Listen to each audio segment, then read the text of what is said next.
我穿越了。穿越前，我当了10年太子妃，机关算尽，终于抱着幼子过金陵殿，不绕油尽灯枯，死后传承着云城宋家的真千金。虽然跟我的龙女没法比，但这时代倒是新鲜。就是这云子。宋雨堂，你别不识好歹，你一个乡下人能嫁到首富家是你的福分。微微替你履行了宋家大小姐义务这么多年，现在你却想害她嫁给植物人，你的良心让狗吃了吗？原主母女软弱可欺，当年被判出家门，小三孙美芳带着私生女宋若薇登堂入室，直到未婚夫出车祸变成植物人，才想起找回我这个亲生女儿回来打情。姐姐，我听说农村的穷女孩都很便宜，5块钱就可以跟老光棍睡觉，你嫁个植物人算什么？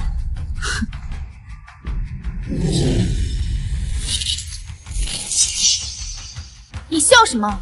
也对，你从来没有接受过贵族教育，当然不知道真正的法师淑女是如何的行为举止。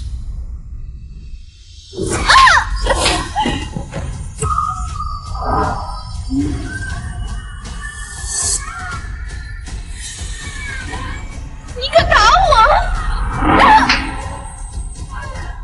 我不需要知道什么是法式淑女，我只知道中式礼仪廉耻就够了。果然是外室生的贱婢，满嘴污言秽语，狗叫。糖糖，我知道你和你妈妈都讨厌我，你有什么就冲我来，千万别惹你爸爸生气。孙姨娘，大小姐说话，你跟外室插什么嘴？你居然敢打我，还叫我孙姨娘！宋雨堂，你干什么？妈都教你些什么东西啊？现在新时代了，还满脑子封建糟粕。时代确实变了，但礼仪廉耻不变。孙美芳作为被资助的贫困生，却爬上恩人丈夫的床，还间接逼死，简直道德败坏。原主母女俩好欺负，可我曾是一朝太后。现在时代确实变了，不支持纳妾，但父亲跟孙姨娘生下庶妹时，还没跟我妈妈离婚呢。我是个有教养的人，你要是不喜欢庶妹和姨娘这个称呼，我可以改成小三和野种。你既然有教养，就应该知道我是你妈。赠你之约，媒妁之言，我让你履行婚约，嫁到江家，你就必须嫁。我没说不嫁呀，只是这自古以来女子出嫁都需要嫁妆。父亲，您还没给我嫁妆，我这样胡乱嫁出去了，岂不是让别人笑话咱们宋家没有礼数？宋雨堂，你简直贪得无厌！微微替你履行宋家大小姐的义务那么多年，你凭什么抢她的嫁妆？恕兄这话说的，那不如我在外面随便找一个人，以后都替你履行宋家大少爷的义务。宋雨堂，你疯了！我是你亲哥，恕兄是什么东西？你不是一直都嫌弃妈妈没本事，认了孙姨娘做亲生母亲，也就是父亲色令智婚，扶正了这个洗脚婢出身的外室做继室，否则你连庶子都算不上，跟庶妹一样叫奸生子。父亲，接亲车队马上就要到了，新娘脸上多一个巴掌印，打的到底是我的脸，还是首富江家的脸？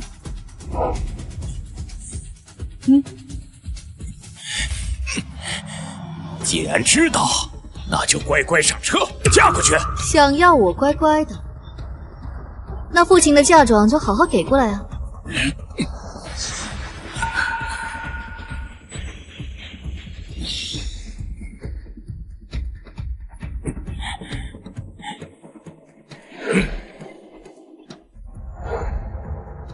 100万不够宋若薇一只耳环钱。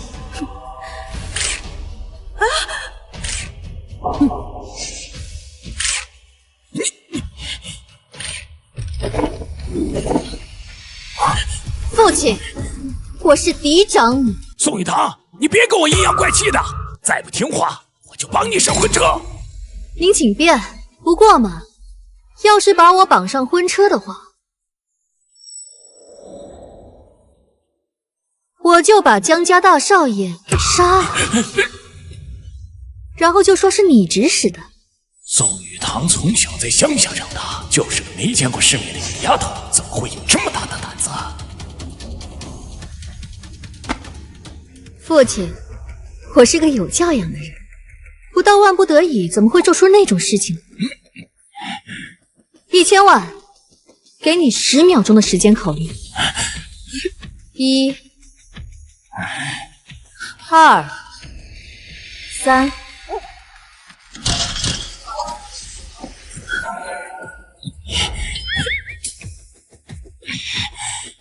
拿去！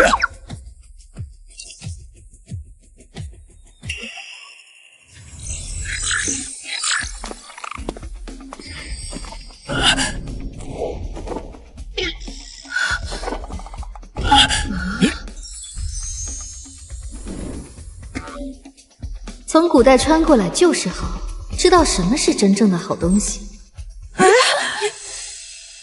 虽然父亲您这个老东西不懂礼数，但我毕竟是个有教养的淑女，给不出10里红妆，也不能空着手。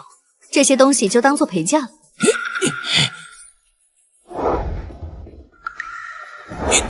谢谢父亲给女儿添妆。宋雨堂，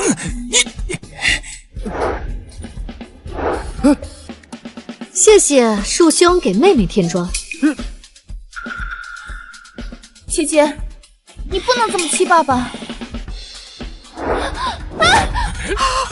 既然妹妹执意要给，那我这个做嫡长姐的就勉为其难的收下了。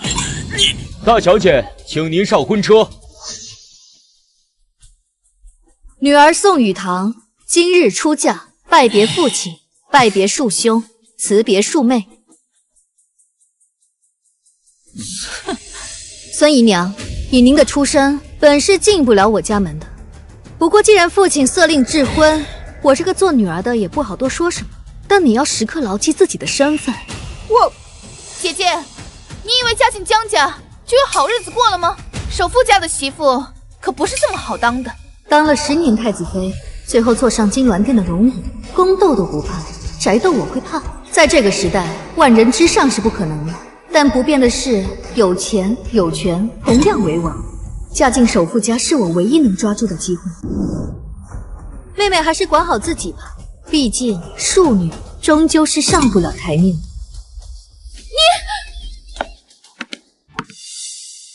陈姨，爸，吃点水果。水果我只是进口的，你这买的都是些什么路边摊货色？我看着挺新鲜的，就买回来了。老爷，宋小姐来了。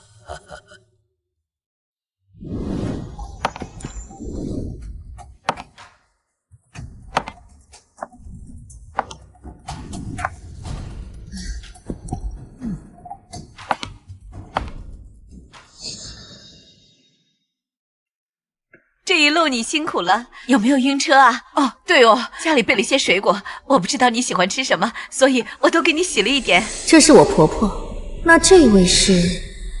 秀兰，给老爷子倒杯水。哦，老爷子的白月光情人陈如英，这位应该是他生下的庶子江晴雨和他的妻子吴彩霞。啊，好。是小唐来了吧？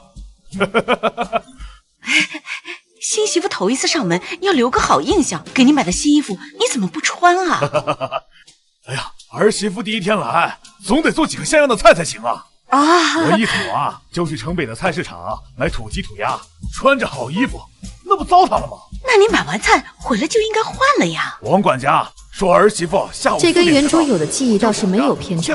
我公公是老爷子的亲生儿子，当年陈如英未婚先孕，老爷子为了让她安心，把亲生儿子送到乡下，直到老爷子身患肾衰竭，才想起来找回江国强，却为换肾。吵吵嚷嚷的，像什么样子？国强和秀兰粗俗惯了，你跟他们置什么气呀？倒是这位宋小姐，这一进门也不知道跟长辈问好。我听说啊，你从小跟着妈妈在乡下长大，连高中都没读完。我们江家可是最讲规矩的，你既然嫁进来了，这以后必须得守规矩。陈姨，新媳妇脸皮比较薄，您作为长辈就不要跟孩子一般计较了吧。秀兰，你回江家也有1年多了吧？怎么还是一点规矩都不懂？既然知道错了，那我也就不为难你们了。你们夫妻2人就带着新媳妇儿去祠堂跪1天1夜，这件事我也就不追究了。哎，哪有让新媳妇跪祠堂的道理啊？那我们2口子去跪行不行啊？国强，我知道你从小没人教，但是你得明白，这家有家规，尤其是像我们江家这样的百年名门，你是江家的长子，这最要紧的呀，就是有家教。妈，你怎么打人呢？老爷，他打我！你还知道我公公是江家大爷，老爷子跟他说话，你一个女佣插什么嘴？宋雨堂，你算什么东西？你敢打我妈？贱婢之子更没你插嘴的份。别胡说，这是你陈奶奶和你二叔。我本只想在江家分一杯羹，不想招惹这老爷子心尖上的人。可陈如英欺人太甚，公婆更是老实人，我要是忍下，怕是以后没好日子过。都怪我爸没搞清楚，跟我说的是，咱们家奶奶走了以后，爷爷便没再娶。这来了才发现，还有一位老姨奶奶和一位庶出的二叔。是我冒昧了。宋小姐，我好歹也是国际上有名有姓的舞蹈家，你怎么能说出这种话来侮辱我？您又不是我们家的佣人，跟我们家也没有血缘关系，跟爷爷也没领证，不叫你姨奶奶，那应该叫什么？爷爷，我们做小辈的本来不应该说你，可这要是不说的话，丢的还是咱们江家的脸。您是个有身份的人，怎么年纪大了，反倒在这事上犯糊涂呢？我糊涂？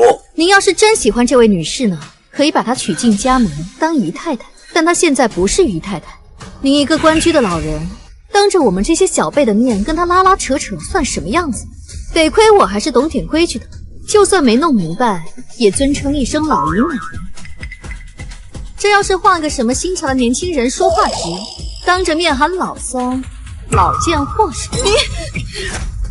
么，这不是丢了咱们家的脸吗？坤哥操劳了一辈子，如今不过是念着旧日情分，留我这孤苦无依的老朋友在家住几天。你这样说话句句带刺，不是往坤哥心窝子里戳吗？我这读遍4书5经，学遍礼仪廉耻，也没听说过哪位先生的女性朋友可以到他家里指手画脚，罚别人的儿子媳妇儿跪祠堂。这规矩倒是挺特别，就是不像华国人。我们江家是什么时候入了倭国国籍吗？大喜的日子闹什么闹，都少说几句。新媳妇儿第一次进家门跪祠堂的事情就算了，但是敬茶还是要敬的。请祖父、爸妈上座。我请这位陈女士和叔叔让一下。坤哥，既然你家儿媳妇容不下我就带着秦玉他们一家搬走好了。我心腹第一天上门拜见长辈，跟你有什么关系？照你的逻辑，你应该连夜买张站票跑到故宫去住几天。保安要是赶您，就说他容不下你，然后1哭2闹3上吊，让国家把故宫转到你名下。如一，你和景宇先到一边去。哎呀，去呀！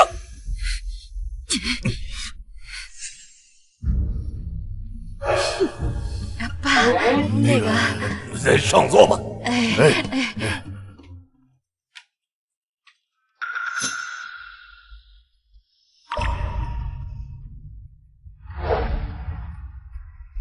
请祖父用茶。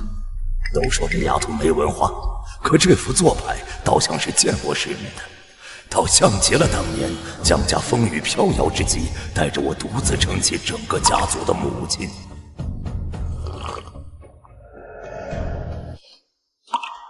既然进了江家门，就是江家人，安心住下，不会亏待你。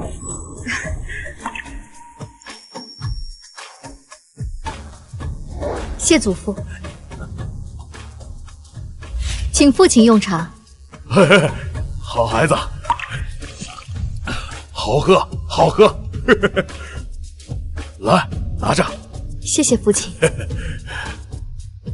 请母亲用茶。好好好。哎，这是慕言的房间，委屈你暂时住下。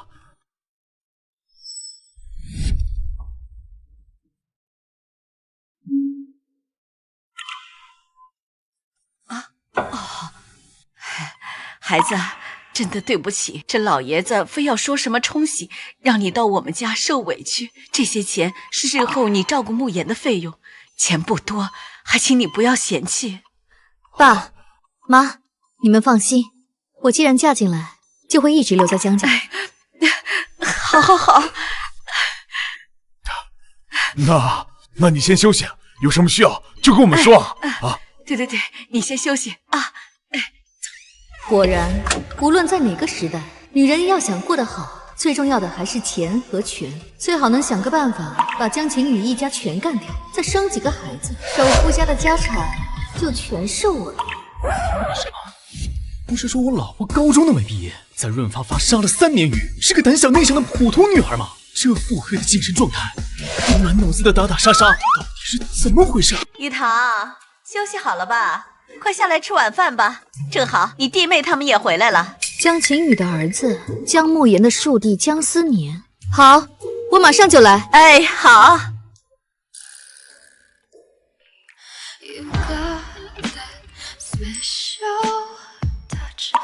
终于要走了，做那事儿的时候知道锁门，现在出门连个门都不关，我衣服还没穿呢。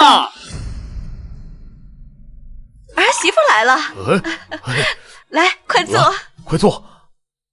你爸呀，给你做了好吃的。来，尝尝这个汤，我一早啊去菜市场挑的，炖了1个下午呢。谢谢爸。好喝，喜欢就好。明天啊，让你爸再给你做。对，这乡下买的土鸡呀，太脏了，这味道还冲。我还是喜欢吃法国农场培育的有机鸡，这口感细腻，还没有异味。我倒是觉得很香，麻烦大伯也帮我盛一碗吧。可以。这应该就是弟妹江思年的妻子温静言，看起来倒跟江晴雨一家不太一样。真的很香，谢谢大伯。不客气，喜欢喝就好。哼，真羡慕三嫂，还有3哥疼爱，还有大伯的鸡汤喝。不像我，只是一个司机的女儿，受尽委屈，还不如死了算了。这是谁啊？她是你二叔的养女江诗雅，她爸爸是你二叔的司机，当年为了救你二叔的命，他父母都去世了，所以二叔就收养了她做干女儿。你明明知道石雅特有抑郁症，心思敏感，你还敢这么激怒她？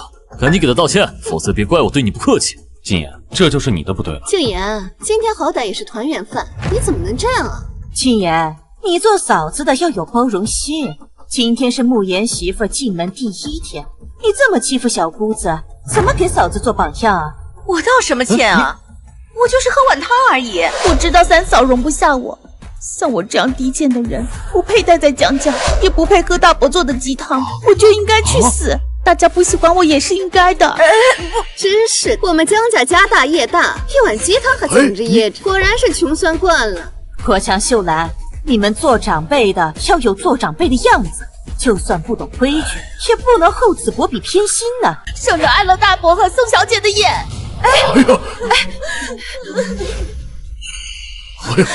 是呀，这一顿是我这个新媳妇儿第1天进门的团圆饭，江诗雅却千头不语为乐，其他人借题发挥，攻回一家门。怎么能打诗雅呀？一点教养都没有。大哥，你究竟是容不下一个养女，还是容不下我呀？容不下你早说，我带着妈出去就是了。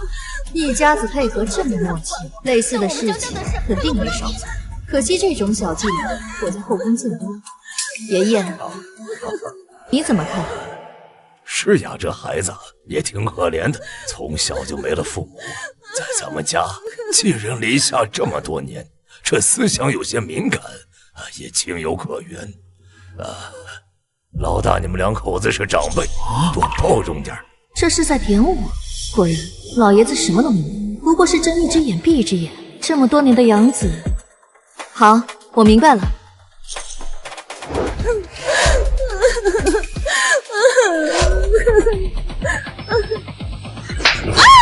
大晚上的你嚎什么丧？让隔壁邻居听见，还以为叶家恨。我操！玉堂，你疯了！你敢施压我？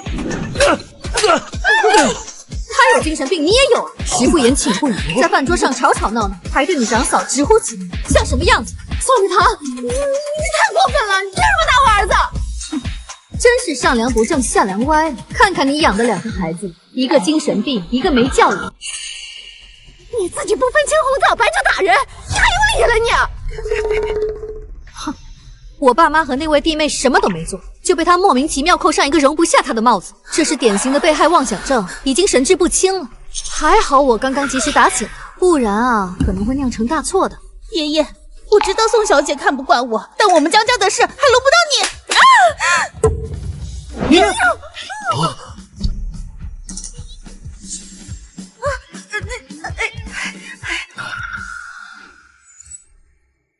爷爷，您看他这病是越来越严重了。今天能被害妄想症，一哭二闹三上吊，明天就敢干出更疯狂的事情。我们这些年轻人跑得快，您年纪大了，腿脚不利索，万一他哪天发起疯来，从厨房拿2把菜刀把您砍成臊子，那也太可怕了。哎呦！我觉得现在就把姜诗雅送去精神病院，治好了再回来。我不去，我没病，我不去，我不去。没病，没病，你刚才发什么疯？没病，你觉得全世界都对不起你？没病，你因为一碗鸡汤要死要活的污蔑长辈，闹得家宅不宁。宋玉堂，老姨奶奶，这是我们江家的事情，轮不到你个贱妾来管。我说了，我不是姨太太。那你一个外室插什么嘴？我姑且看您是外室，尊称您一声老姨奶奶，但你最好心里有点逼数。我没有。我觉得还是把姜诗雅送去精神病院比较好。当然，治疗费用由我们姜家出，也算对得起她父母的救命之恩。你个土包子，你不懂别乱说。诗雅那是抑郁症，跟精神病有啥关系啊？抑郁症大多数是害自己，像他这种觉得全世界都对不起他的，叫精神病。你，妹妹，你自己选吧，是现在乖乖吃饭，还是我立刻打电话把你送到精神病院？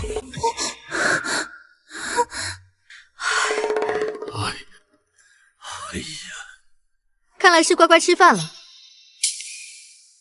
那大家就都坐下，好好吃饭吧。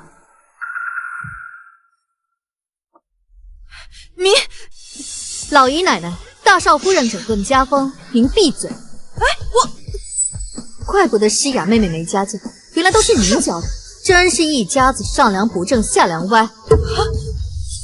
王管家，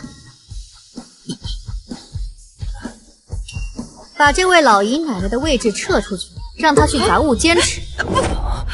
少爷，这坤哥，都是我不好，平白惹那孩子生气了。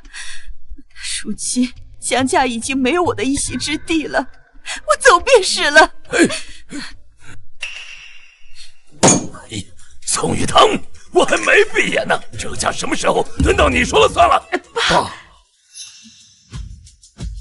也幸亏是您还没死，不然您拿什么脸去见江家祖宗？这好好的一个家，嫡庶不分，长幼无序，整天吵吵闹闹，像什么样子？我看您简直是非不分，倒反天罡。我倒反天罡啊！哎呀，爸，让开！果然是农村人，真是胆大包天。进门一日，这首富家孙媳妇的日子就到头了。玉堂，我和你爸没事的，你不要为了我俩惹恼了爷爷。是啊，老话说得好，不患寡而患不均。这世家最重要的就是一碗水端平，可您倒好，不仅装看不见，反倒偏心偏袒。看看这都乱成什么样子！百年家业，外敌短期内是打不垮，可内斗却能摧枯拉朽。这外事挑事儿，血脉混乱，子孙失和，上梁不正下梁歪，内里从根上就烂了。这家业岂能长久？爷爷，宋雨堂敢这么说我们家，您要是再不好好教训教训他，他都不知道这个家到底谁说了算。是啊，爸，诗雅还是个孩子，妈只是护着孩子而已。这宋小姐至于这么借题发挥吗？怕不是想趁机羞辱你老人家？爷爷，小雅知道自己是外人，不配待在江家，我还是去死了算了，省得挨了大伯和宋小姐的眼。哎，诗雅，哎呀，够了！不吃就给我滚蛋！江家不是戏台子，不是你撒泼打滚的地方，都坐下吃饭。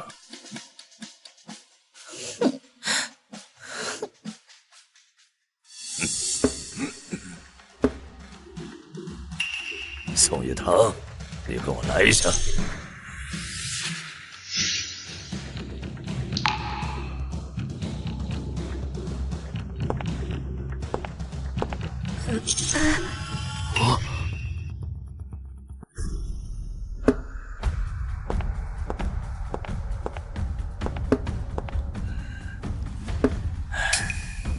宋小姐，你今天真的是很大胆啊！我是个三从四德的女人，既然成了江家长孙媳，用旧时的话说，就是未来的当家主母，做自己分内的事情，理所当然。看来你思想还挺传统。不是传统，是老祖宗用血泪换来的经验，从古至今几千年，历朝历代，既然最后总结出当家主母这个概念，就是血泪的教训。我既然一身嫁进来，没什么输不起的，但爷爷，您输得起吗？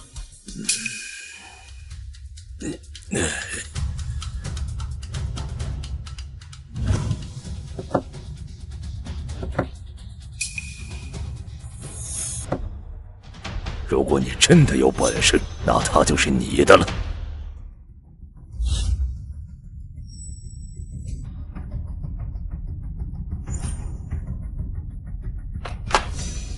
那就麻烦爷爷，先替我保管好。好，去吧。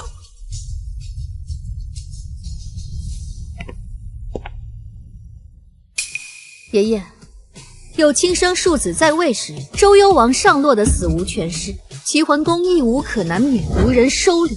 但如果换成毫无血缘的养子，又当如何？自古只见祠堂供奉生身父母牌位，何曾见过养父之位？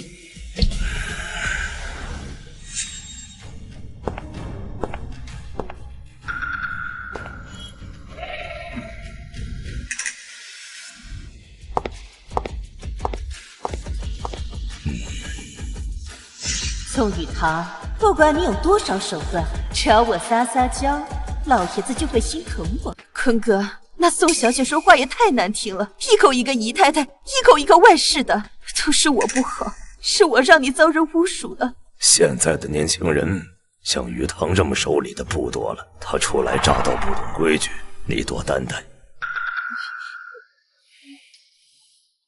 坤哥，其实这些年我一直后悔当初离开你，现在我们都老了，要不我们结婚吧，也算是圆了年轻时的遗憾。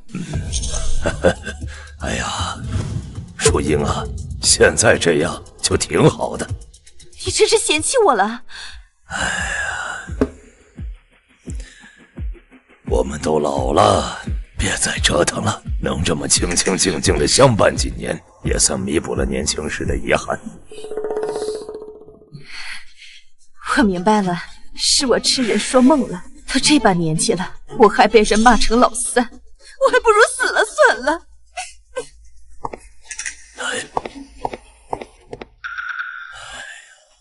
尝尝这个汤，我一早去菜市场挑的，炖了1个下午呢。爷爷，小雅知道自己是外人，也不配喝大伯做的鸡汤，我还是去死了算了，省得碍了大伯和宋小姐的眼。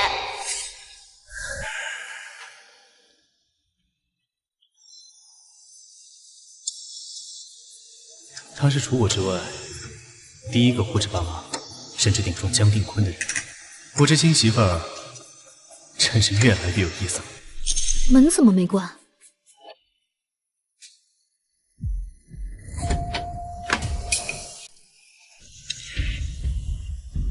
任何一个家族都不可能会把财产分给一个外来的女人，除非那个女人生下有他们家族血脉的孩子。怪不得愿意嫁给一个植物人，还真是目标明确，没安一点好心。要是真让她生下孩子，为了独揽大权，她有可能会弑父留子。昨晚还算风平浪静啊。她起床了吗？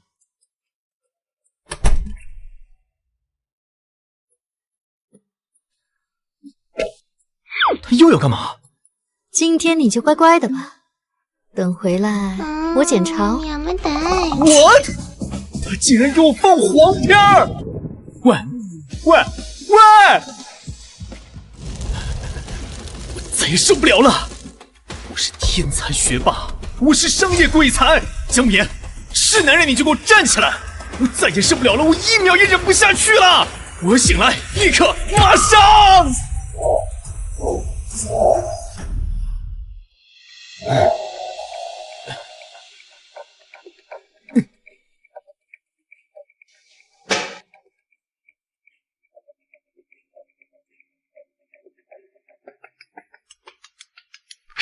来火星驻地球办事处，秦始皇是也，速速打钱，待朕购得银河飞船，就封你为银河系83太子。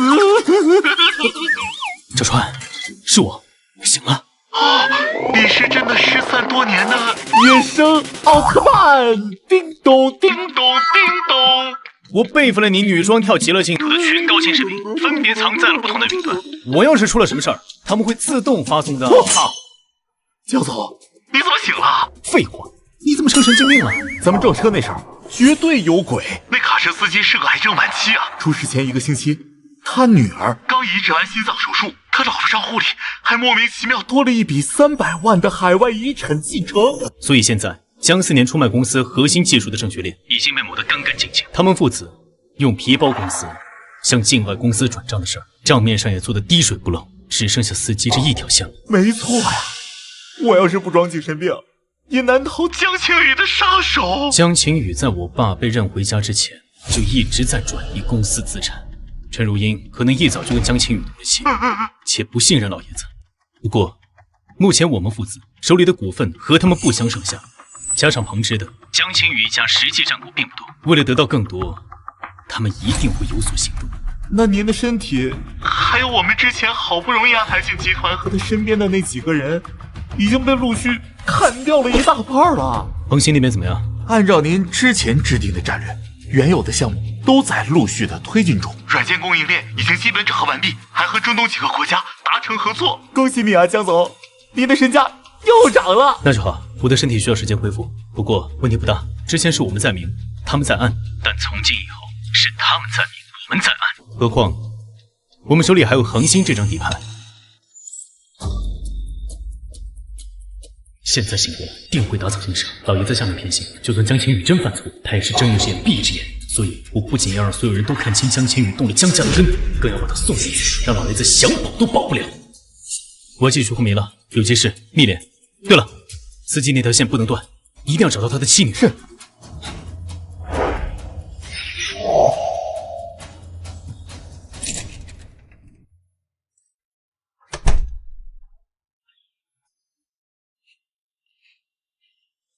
我是真的很好奇，我这么抽象的新婚妻子到底长什么样啊？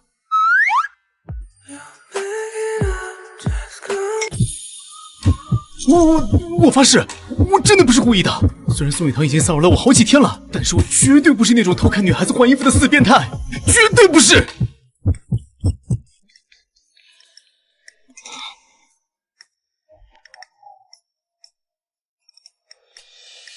脸怎么这么红啊？原来是有效果了，那看来不错，明天继续。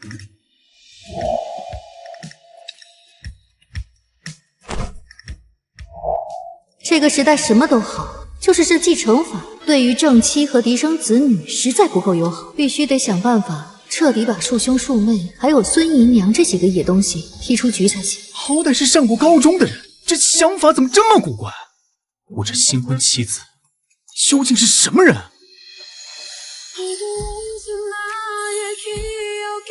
确实是之前调查的时候照片里见过的那张脸，她就是宋雨堂，但又完全不一样，不是什么普通女孩，也不是什么拜金女，而是出尘脱俗的。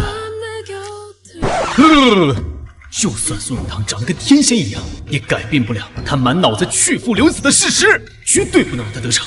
让宋建业内老东西立遗嘱，肯定是不可能的。从法律层面上，我还真拿他们没办法。当务之急，还是先跟江慕言生个孩子吧。有权有势有地位，拿捏宋家会简单得多。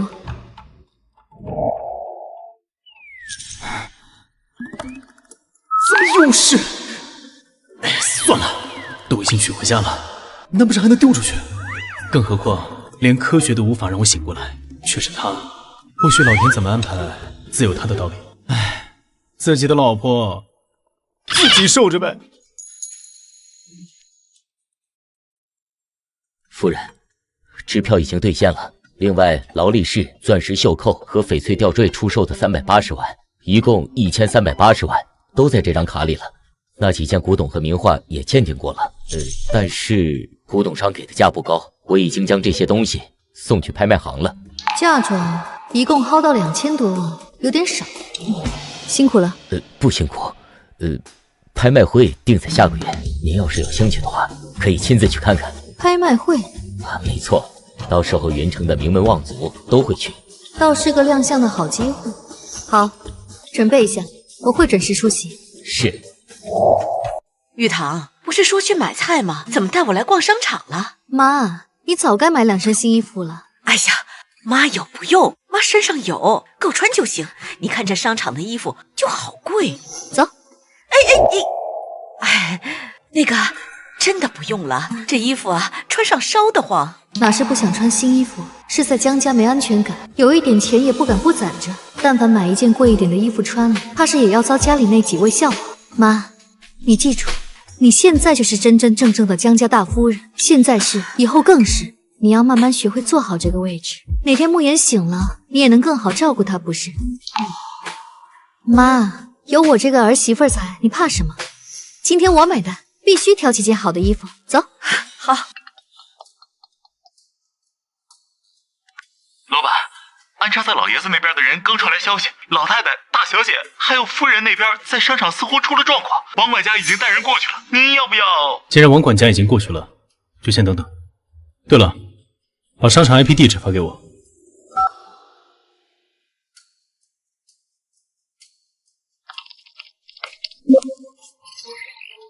夏夏，有什么话好好说，家丑不可外扬。你先跟我回家去，有什么误会你们关起门来好好解决。哎，既然是家丑不可外扬，为什么你的好嫂嫂林露可以当众宣扬，之夏却不可以澄清？算了，程宇，我认命，我愿意把孩子的爸爸让给之夏，愿意把他的卡给之夏刷，你们就别再为难我们孤儿寡母吧。你的丈夫不是已经死了吗？法律上已经死亡的人怎么跟之夏在一起，怎么做团团的爸爸？你够了，宋雨堂，你别太过分。光光的爸爸是我亲哥，他现在去世，我就是光光的爸爸，有什么问题吗？所以一开始林露说之夏刷他孩子爸爸的卡，抢他孩子的爸爸，说的都是你季承宇，对吗？江之夏，我早就说过了，我们已经没有关系了，你还要纠缠我到什么时候？要不是光光的爸爸临终嘱托让我照顾你，我根本就不可能让你留在季家，更不可能让团团叫我爸爸。季承宇，你还是不是人呢？你双腿残废被赶出家门的时候，是之夏救了你的命，还义无反顾的嫁给你，你现在居然为了这个女人污蔑她，纠缠你。季承宇，警察已经在来的路上了，婚姻系统登记的清清楚楚。如果查出来果真是我们江家的大小姐纠缠你这个有妇之夫，我作为江家长媳向你承诺，我们江家会通过各大媒体公开向你和林露致歉，并且100倍赔偿你的经济损失。但如果是污蔑诽谤的话，季总，话可要想清楚了再说。大小姐说的没错，今天这么多人在这，您把话说清楚，究竟是谁在纠缠谁？谁才是您的合法妻子？我们家老爷虽然年纪大，但眼里容不得沙子。夏夏，我都是一时糊涂。自从大哥去世以后，露露她受了刺激，得了狂躁症，医生说她不能再受刺激了。我只想顺着她，所以我才会那么说的。对，我和程宇是清白的，你们这么污蔑我，我不如死了算了。清不清白我不知道，我只知道一个死了丈夫的正经女人，不会整个人都贴在小叔子怀里。既然弟媳这么容不下我，那我活着也没有什么意思了，都别拦我，让我去死！露露，那去吧，反正自杀谁也不用担责。王管家，现在就给林小姐挑一块好木，再配上专业的丧葬团队，费用江家出。光光没父没母的自然是孤儿，王管家顺便联系孤儿院。江家仗势欺人呀，不给我们孤儿寡母留活路呀！继续，反正丢的也不是江家的人。够了，之夏，你就跟我回去吧，我知道错了，今天晚上我亲自给你下厨。哎，那你先把盗刷卡的事情说清楚。嫂子，我这样对吗？对。没有盗刷，那卡是我给你的，让你给新嫂子买礼物。你一上来就打我，说我盗刷你孩子父亲的卡，你是不是要因为这件事情跟我道歉？这就是程宇自己亲口说的，他说会照顾我们母子，他说光光就是他的亲儿子。你这个女人，他工作这么辛苦，你还在外面挥霍他的钱，打你都是你活该。删他。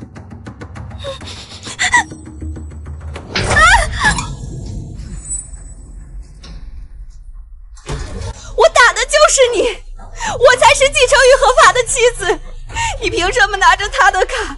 你凭什么把持着家里的财政大权？你凭什么全身上下穿金戴银？你连买一袋狗粮都要几千块，但我们母女俩一个月的生活费却只有100块。就凭我是季家的大少夫人，是女主人，你们的钱都该归我管。好，那我们就法庭见，让法律来判断。程宇，你看这个女人，我就说吧，这种穷门小户的女人嫁给你就是为了钱，每个月给她100块钱生活费都不够，她还要闹上法庭啊！程宇，哦，原来我们江家是穷门小户，我们江家的千金每个月只配领100块零花。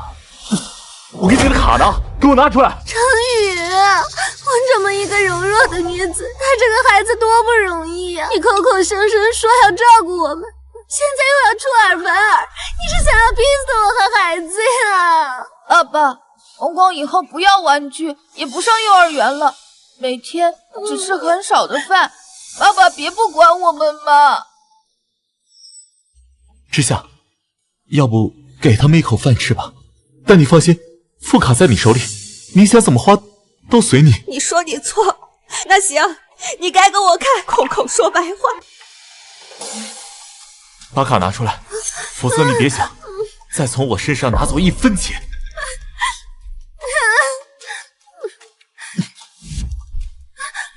之夏，以后这张卡由你保管，从今往后你想怎么花都随你，你再也不用过拿生活费这种荒唐日子了。嫂子，就一张卡吗？你季承宇作为现在季家的嫡亲骨肉，之夏作为你的妻子，一张卡就打发了？宋谢谢，那您到底什么意思？从今以后，之夏作为季家主母，掌管财政大权，无关人等一律逐出季家。怎么不愿意？之夏，我们走。既然季家容不下你，咱们就回江家做江家大小姐。我愿意。之夏，我给你保证，你把这张卡收下，就当是我给你的承诺。那就说，既然是他给的，这位林小姐这身行头至少也值几百万，你全身上下只有几千块，空口说爱，发誓讲承诺，谁不会？我只认一个理，钱在哪儿，爱就在哪儿。服务员，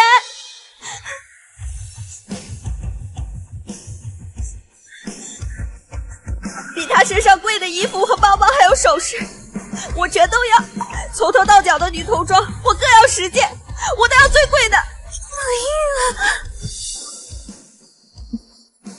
走。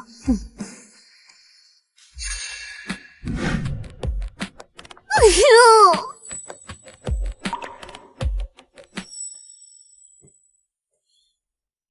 你受苦了。就算是女儿，也是人生父母养的，不存在什么嫁出去泼出去的水。不管以前怎么样，以后都有嫂子给你撑腰。谢谢嫂子。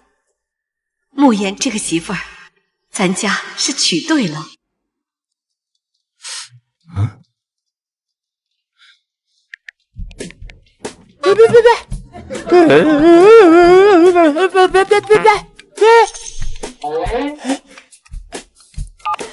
我先给太太送个礼物。你有没有什么建议？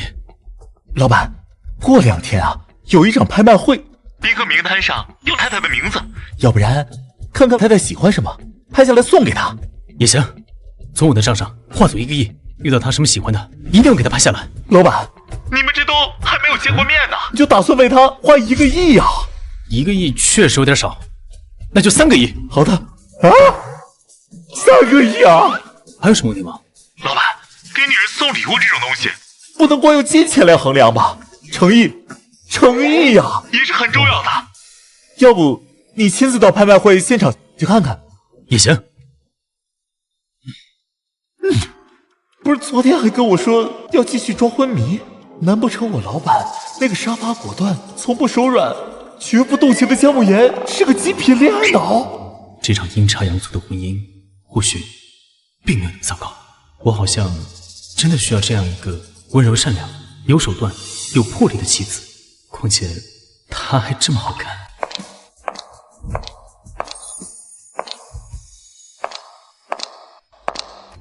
呀，雨堂，哎呀，你这样穿真的太好看了。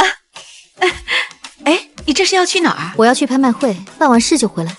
那你去吧。哎，等一下，等我一下啊。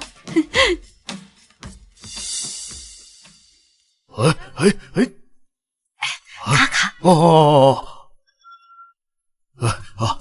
玉堂啊，听说这拍卖会上的东西都挺贵的，这些钱你拿着，看到喜欢的东西你就拍。对。我的好女儿，进宫之后娘就照顾不了你了，娘没本事，只有这些银子，你带着打点一下，万事小心，知道吗？女儿铭记在心，娘，女儿一定会出人头地的。玉堂，娘指望你平平安安。爸妈，我就是去随便看看，长长见识，不打算买什么东西。哎，拿着吧，万一有喜欢的呢？哎，拿着。哎，我真的只是……大嫂，还是把卡收回去吧，就你那点零钱，还不够打赏保洁呢。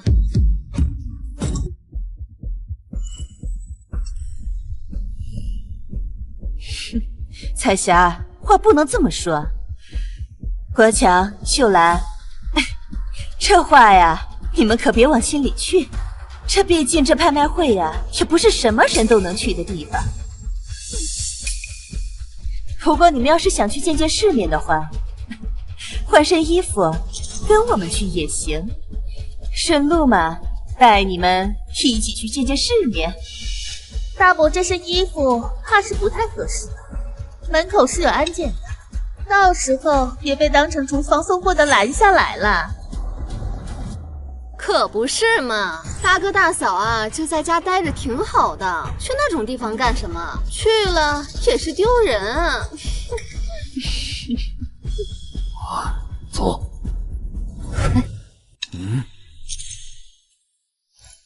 你们也是去拍卖会？这闲着也是闲着，随便去看看，拍2件喜欢的。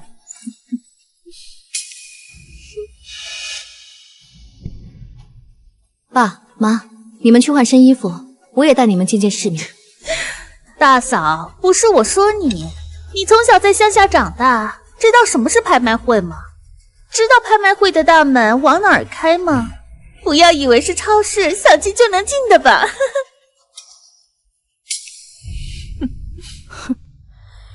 王管家，大少夫人，您吩咐。把老姨奶奶、二太太还有诗雅小姐请回房间。今天的拍卖会，他们不用去了。啊！什么？宋雨堂，你什么意思啊？外室就是外室，生的野种上不了台面，娶的妻子更上不了台面，连收养的养女都是个尖酸刻薄的东西。在家对着正经的大太太大爷出言不逊，我也就睁一只眼闭一只眼。但是家丑不能外扬，从今天开始，好好在家反省，不得以江家的名义出席任何重要场合。宋雨堂，你凭什么？玉堂啊，你这话说的，我们也是江家人啊，为什么不能出席正式场合？再说了，我们去拍卖会，那可是老爷子同意的。让你出去散心，不是让你出去丢人现眼。怎么，姨太太是想回祠堂跪着？宋一堂，你凭什么这么和我说话？就算老爷子喜欢你，你也不能这么欺负人吧？就凭我是嫡长孙之妻，未来的当家主女。王管家，把人拖回去。爷爷问起来如实禀报。宋雨堂，你别以为你给老爷子灌了迷魂汤，你就可以为所欲为。这个家还轮不到你说了算。爸爸妈妈，你们为什么要死那么早，让我寄人篱下，让我受尽委屈？早知道大嫂这么欺负我，我还不如死了算了。等会儿我要割腕，我要自残。吵什么吵？你可来了！我伺候了你50年，我从来都不在乎身外的这些东西。可是没想到我这把年纪，居然被一个小丫头这样羞辱。江家实在是没有我的容身之地了。爷爷，丫丫好难受，丫丫喘不上气来了。爸，你可不能不管呀。如果当年没有鬼迷心窍换孩子，以国强的善良忠厚，这个家应该很和睦，绝对不会像现在这样鸡飞狗跳，不得安宁。坤哥，你是不是哪里不舒服呀？那你赶紧回去歇着。拍卖会我不去了，我这就去厨房给你炖出药膳。医生说了，我不能随便喝药膳。国强和秀兰虽然从来不问我要不要吃什么，爱吃什么，但都是做好端到我面前的，不是亲生的，果然不是一条心。别动了，没胃口。国强、秀兰，既然雨堂想让你们去，你们就跟着去吧。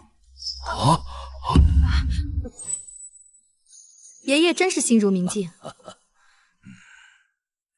爸妈，我带你们去挑几件首饰衣服，我带你们去见见世面。我还是不去了吧，锅里边还炖着汤呢。对，我也不行啊。你想，这拍卖会都是非富即贵的人，我连这个玻璃和钻石我都分不清楚，去了我怕给你丢人。就是因为没见过，所以才要出去见世面。既然你们都已经来了，就要好好适应江家的生活。有我在，什么都不用怕。好了，快走。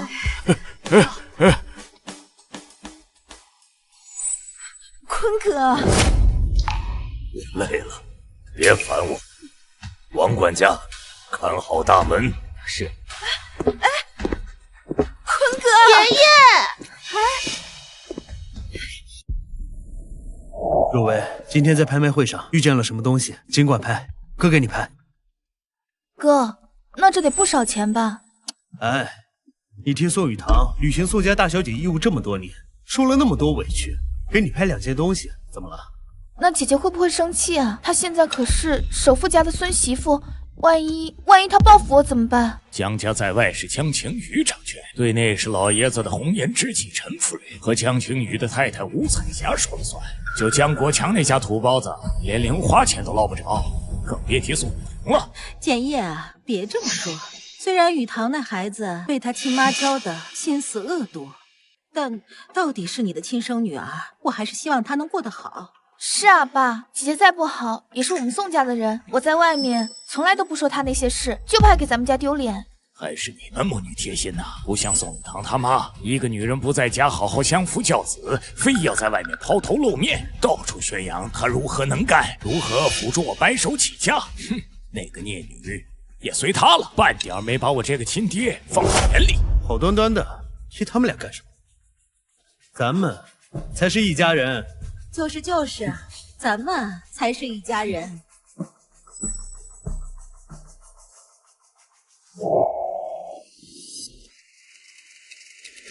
江夫人到。首富家的排场就是不一样哈。那车里坐的应该是陈夫人和江二太太。宋雨堂一个新媳妇，怎么会有这样大的排场？我妈说的对，宋雨堂她能有什么排场？少夫人到。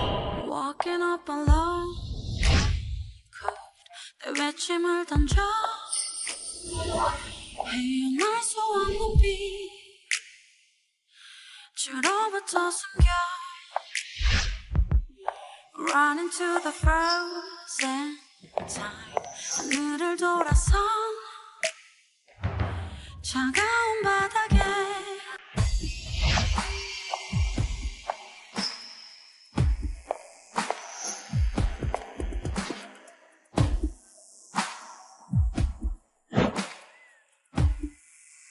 装什么装？不就嫁了个植物人，还真把自己当根葱了。哥，你别这样说。姐姐从小在乡里长大，受够了苦日子。听说5块钱就能让老光棍占便宜，如今为了钱嫁给一个植物人，也很正常。他算什么东西？你们不要胡说八道！雨堂和我儿子的婚事是两家奶奶定下的事情。我儿子好的时候，你们宋家眼巴巴的往上贴，想把私生女宋若薇嫁给他。我儿子一出事，你们就换了一副嘴脸，非说是雨堂的婚事让他自己嫁。如今雨堂嫁了，你们一个个并着发的往他身上泼脏水，心也怎么这么坏？不怕走在路上被雷劈吗？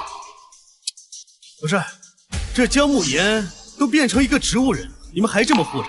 不会是老子想行使儿子的权利，让他怀一个爹都不知道是谁的野种吧？你果然是无眉狗和生出的庶子，满脑子污言秽语。你他妈疯了！老子跟你同一个爹吗？在你的心里眼里，不是指着那个洗脚婢做亲的，这洗脚婢膝下的庶子也配来高攀？你算什么东西？不会真以为嫁到首富家就当自己是金枝玉贵的少奶奶了吧？我告诉你，像你这样的贱人，迟早被赶出首富家。把他给我拖下去，嘴打烂！你干什么？姐姐，你怎么能这样对哥哥？就算你当了江家少奶奶，不想让我们这些亲生的兄弟姐妹，也不能当众行凶啊！嘴捂上，拖下去！宋雨堂，这个孽女！不好意思啊，各位，让大家见笑了。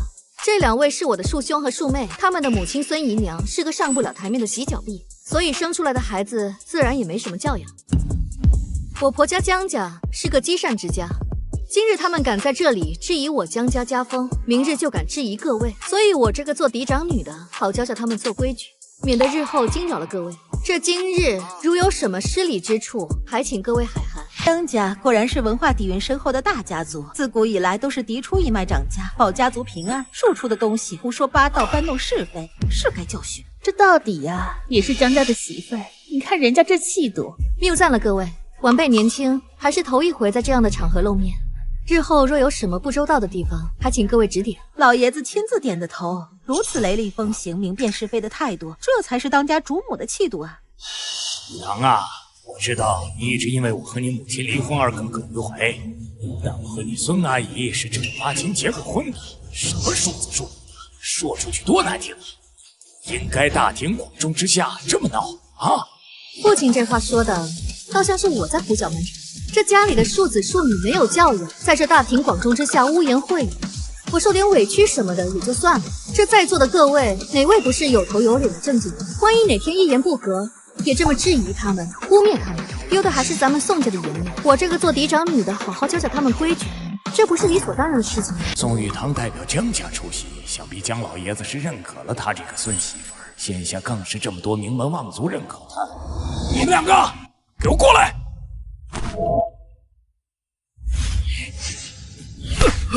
混账东西！这几年老子忙于生意，没好好管教你，从哪儿学来这些乱七八糟的话？立刻给宋玉堂道歉！爸，你打我，是他先动的手，我让你道歉！爸，你怎么能？恕兄恕妹要是这样勉强就算了。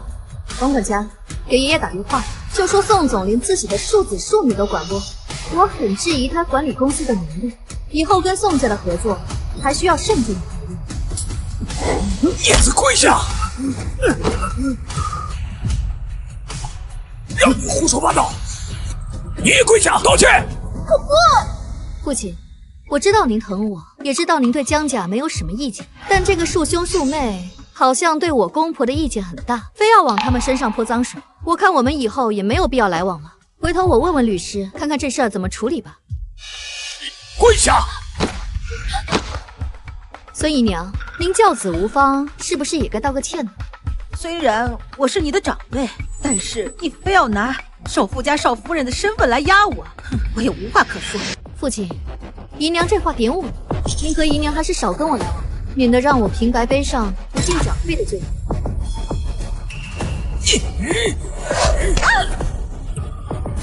让你道歉你就道歉，哪有那么多废话？少夫人，是我教子无方，对不起。对不起。你他妈算什么东西啊？凭什么让我跪下来给你道歉？父亲，你看这……我让你道歉你就道歉，再废话，老子听你的卡。对不起，大点声！对不起，再大点声！对不起，对不起，对不起！哎呀，庶兄，你这是干什么呢？我作为嫡长女，宽宏大量，不跟你们计较。你该道歉的不是我，而是我的公公婆婆。凭什么？对不起，江叔，对不起，江阿姨，还有你，道歉。庶妹毕竟没有直接造谣，道歉就不必了。对，谁造美谣谁道歉，其他的人没关系。这就恨上了。看来这个拼拼凑凑的四口之家，果然如我所料的，就是个草台班子。宋建业利益至上，宋明哲到底不是孙美芳亲生，孙美芳母女俩本来就不是什么好东西，我不过略施小计就收了嫌隙。接下来我要把这把火烧得更旺，最好闹出点人命来，到时候就能坐收渔翁之利。那个玉堂啊，亲家我，那咱们就先进去了。爸，一起进去吧。爸一向最疼我了，一会儿可得好好给我拍个宝贝哦。哎呀，好，只要你喜欢，什么都给你拍啊！哥，还愣着干什么？一起进去啊！宋玉堂，你别想着找我报仇。庶兄这话说的，兄妹哪有隔夜仇啊？我刚刚教训你是怕你闯祸，今天你这番话敢在我面前说，明天你就敢在别人面前说，这万一得罪了谁，连累的还是整个宋家。现在事情解决了，咱们还是一家人。走吧，带你长长见识。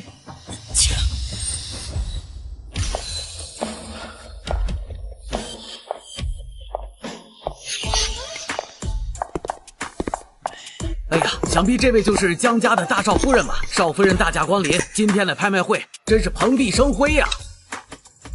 这位是我父亲，这位是我兄长，我们家是做连锁酒店的，以后有机会请多多指教。宋总，宋少，久仰，快里边请。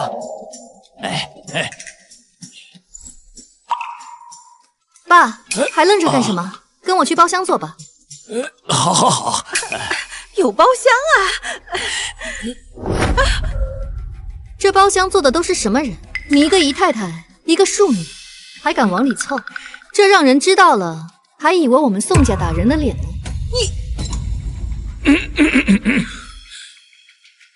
你俩去大厅坐。哥，你是宋家唯一的男丁，这以后宋家的家业还要交到你手上。你不去包厢长长见识，结交人脉，跟他们混在一起干什么？你以后还要在商场上露面，还要出来交际呢。这要被人知道跟他们是混在一起的下三滥，以后还怎么做人呢？宋雨堂，你怎么说话呢？我好歹也是你的长辈。一个洗脚婢出身的姨太太，真把自己当正经长辈了。我兄长一个嫡出的大少爷，被你迷惑的自降身价成了庶子，你就以为自己干净了？啊，各位里面请。请讲，请家母，你们先请。老公。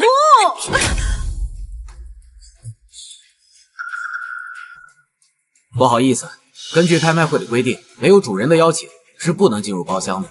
二位位置在那边。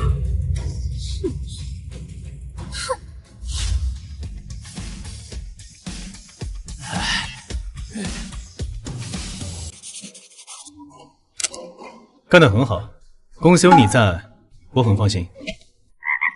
你快点回来吧，应酬那边还好说，技术那块我是真搞不来。我是个植物人。那你到底要植物到什么时候啊？快了吧？赵川已经在查司机那条线了。老爷子最近被宋玉堂 PUA 的挺惨，现在已经渐渐对他们家产生了芥蒂。只要我们掌握把柄，加上宋玉堂的 PUA， 把他们赶下台，指日可待。哎，这么说，小嫂子还真能帮上忙啊！夫唱妇随，贤内助啊！嫂子就是嫂子，哪来什么小嫂子？那小嫂子比我们小5岁呢，可不就是小嫂子吗？宋雨堂是我明媒正娶的老婆，你要是认我这个兄弟，那她就是你嫂子，没有什么小嫂子不小嫂子的。我不是那些富二代，她也不是我包养的小三。兄弟，你来真的？啊，她很好。那你可得看好喽，嫂子这样聪明的大美人啊，肯定有不少人盯着呢。我老婆好看，这个我自己知道。恋爱呢？闭嘴吧你！拍卖会开始了。各位贵宾，本次拍卖会现在正式开始。这枚钻石胸针是来自荆州博物馆，起拍价200万。这个好看。210万。还有要加价的吗？爸。哦。210万一次。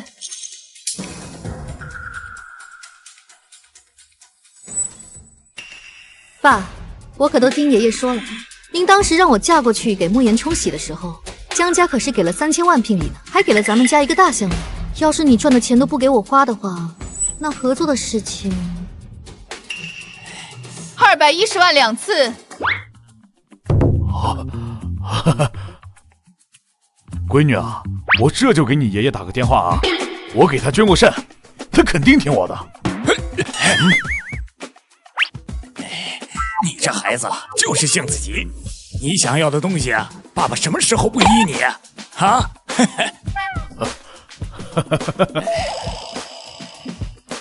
还是爸爸最疼我，那请吧。210万300万。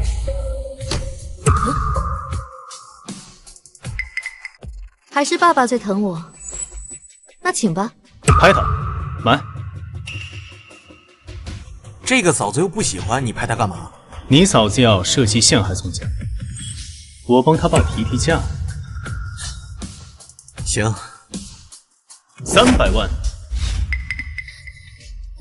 喂，你疯了？200万已经到顶了，再叫就议价了。放下！你又不是不知道你爸的德行，非骂你不可。再说了，我又没那么多钱给你补。350万。爸，对面那位肯定还会出价，等加到400万，我再跟宋雨堂说不值，看下一件好了。350万一次，350万2次，还有要加价的吗？350万3次，成交。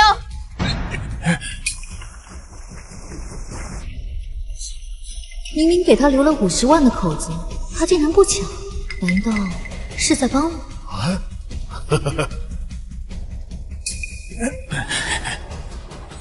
对面是谁啊？哎，少夫人，里面是一个科技新贵，叫恒星，他是海外发家的，实力不错。包厢里坐的人姓顾。哎，秀兰，你有没有觉得对面包房那声很熟啊？哎，是啊，这声音好久没听过了，但是就是很熟悉。姓顾？哎，没事了，你先下去吧。宋雨堂那个贱人，跟他那死鬼妈一样，就知道抢东西。哼！要不是你们不够爱我，他又怎么可能得逞？爸，我就知道你最疼我了。哦，对了，爸，我刚才看拍品单，有一块手表跟哥挺配的，不如给哥也拍一个。玉堂啊，你知道的，我手头也不宽裕。父亲，树兄虽然自甘堕落，认贼作母，但他好歹也是我们宋家唯一的男丁，也是我们宋家唯一的继承人。他的脸面就是咱们宋家的脸面，何况现在对外还是小宋总，没个身份象征，不知道还以为我们宋家破产了呢。给你爷爷打电话，让他取消合作吧。好。嗨啊！各位，接下来我们要看我们本次拍卖会的一件重要藏品，大家请看。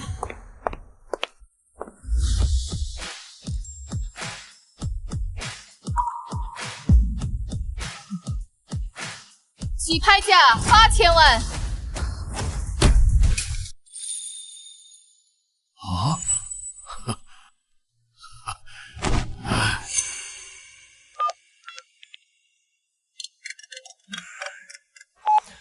喂，爸，给点钱，嘿嘿。要多少啊？2万。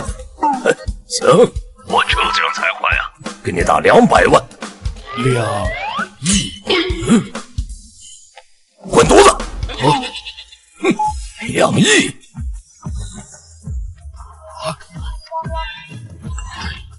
收含2000万。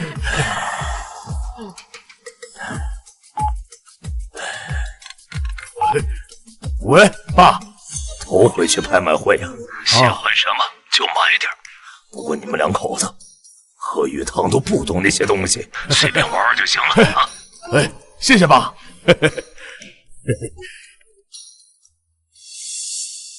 玉堂，我往卡上转了2000万，就是你带的那张卡啊，想拍什么你就拍。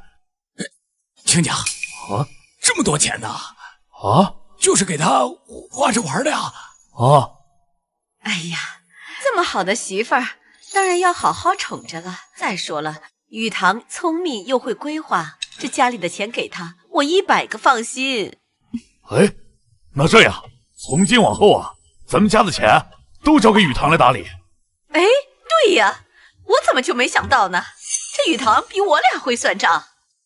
爸妈，我一定不辜负你们的信任，好好打理江家的资产。嘿，亲家，这雨堂第一次来拍卖会，我们家出了2000万，你这个当爹的准备出多少钱啊？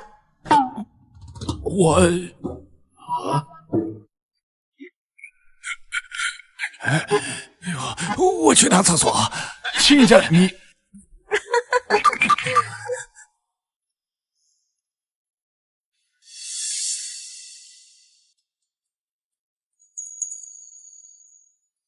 好看，配的。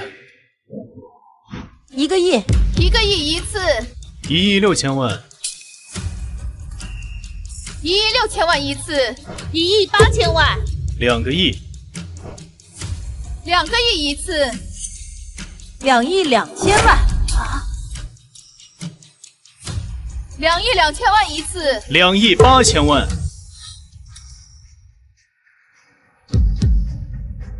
，2亿8000万一次，2亿8000万2次，还有要加价的吗？2亿8000万3次，成交。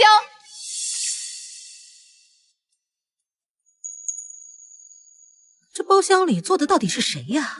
这么有实力，怎么感觉比江家坐的那位还厉害？对面这位顾先生还真是爱他的老婆，这么贵的项链都舍得。可惜了，我老公还躺在床上醒不过来。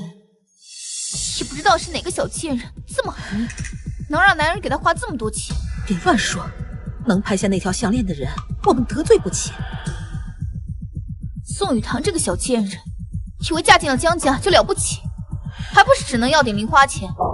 真正的好东西都在大佬手里。各位，接下来我们就要展示我们这次拍卖会的压轴重宝，大家请看。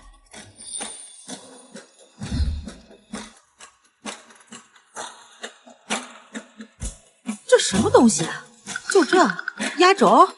看起来像是古籍，但是也不至于压轴吧？各位贵宾，这是一本来自景朝的书札，这本书札的主人呢，是我们景朝御膳房主管何双喜。小喜子雨堂，你认识啊？小主，这是蟹粉酥，我亲手做的新品，您尝尝。你脸怎么了？没事儿，不过是御膳房的太师傅们被其他宫的娘娘训了，拿我出了气，才肯让我用小灶台。小喜子，我不吃也行的。哎呀，小主，我本来就爱做饭，何况我的命本就是你救的，要不是你，我今天连锅勺都端不起。小主，你放心吧，以后只要我在，我就变着法的给你做好吃的。我们都要好好活着，要出人头地。好，等我熬出头，定给你在京城开一家最大的酒楼，再开到大江南北。没有，看书了解过。这个人我听过，是何氏餐饮的鼻祖，景朝的厨神，还真有这个人呢。我还以为是何家往自己脸上贴金呢。时代更迭，这本食谱早已失传，直到今天才重新现世。所以说呢，这本食谱不仅是千年文化的瑰宝，更是饮食文化的活化石。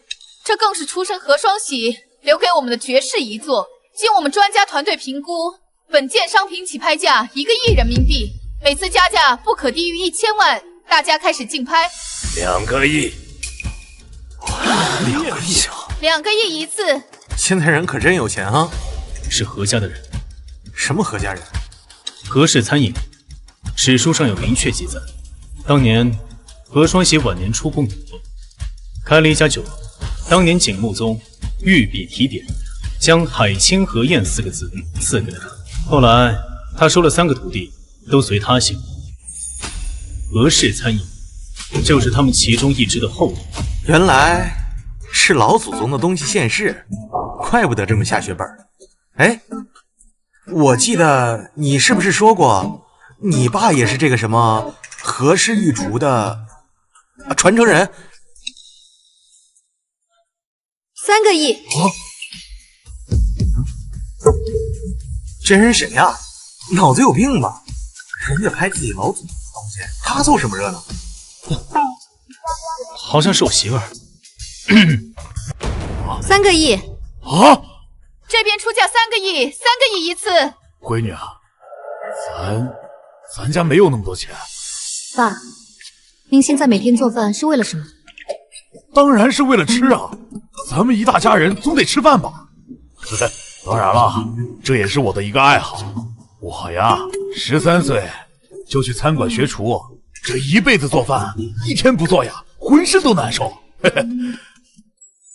那您是在哪儿学的厨艺啊？说起来也巧啊，就是这个何氏御厨的一个连锁餐厅，在我们那儿。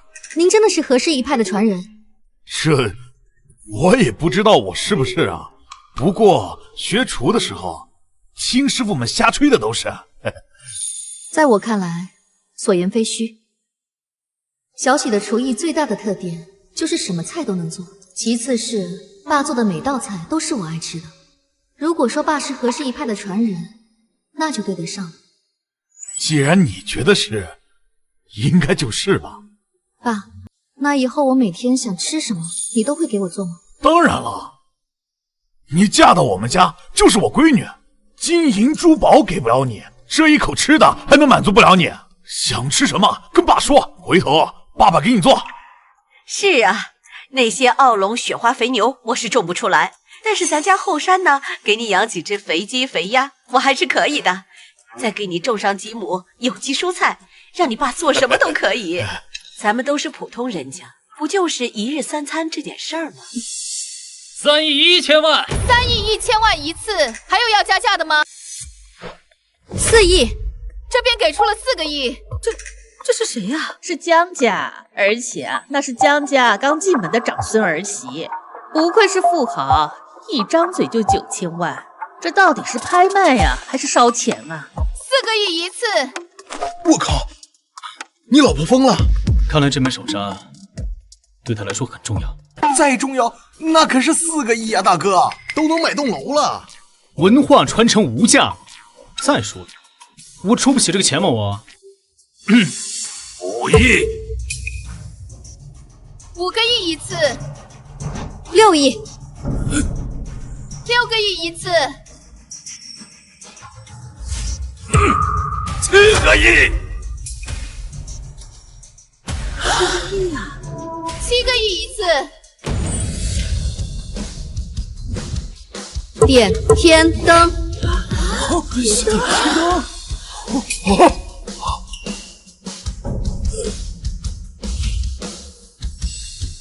点天灯点天灯，这女的疯了吧？云城竟然还有这号人物呢！她是江家刚过门的长孙儿媳宋雨堂。媳妇儿，啥叫点天灯啊？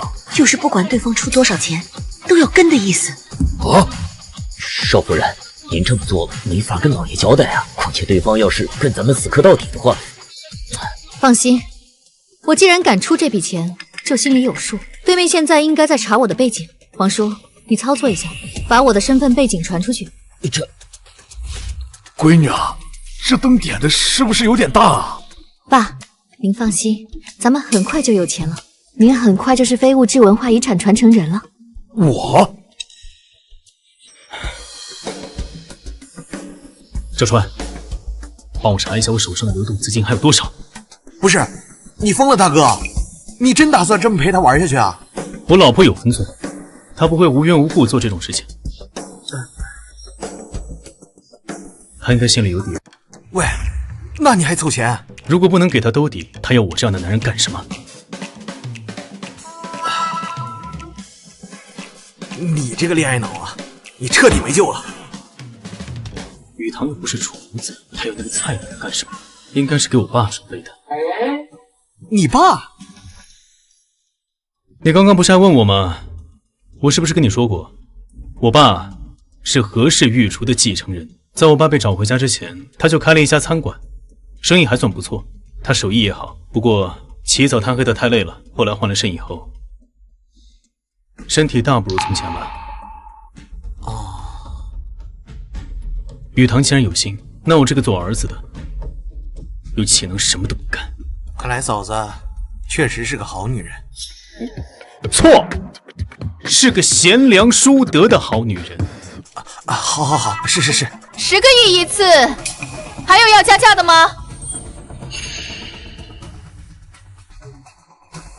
董事长，是江家的包厢。江氏集团就没有餐饮相关的行业，小菜铺干嘛？听说首富的长子是厨师。哦，什么品牌？市值多少？江少年轻的时候在工地旁边搭了个工棚，人均消费10块，后来攒了点钱，在老城区开了家100多平的老江川菜馆，人均消费30。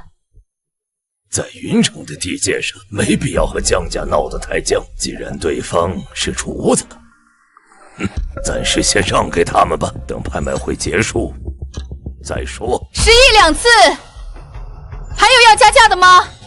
10个亿3次，成交。唐啊，那个回去，老爷子要是发火，你就说是我逼你的啊！我也是和氏御膳的传承人，我非要那本手札啊！我是他亲儿子，我还给他捐过肾呢，他顶多就是骂我2句。对，虽然这个钱有点多，但是老爷子现在活得好好的，都是你爸的功劳。虽然说是生气归生气，但是还不至于拿你爸怎么样。妈，爸，您放心，我心里有谱。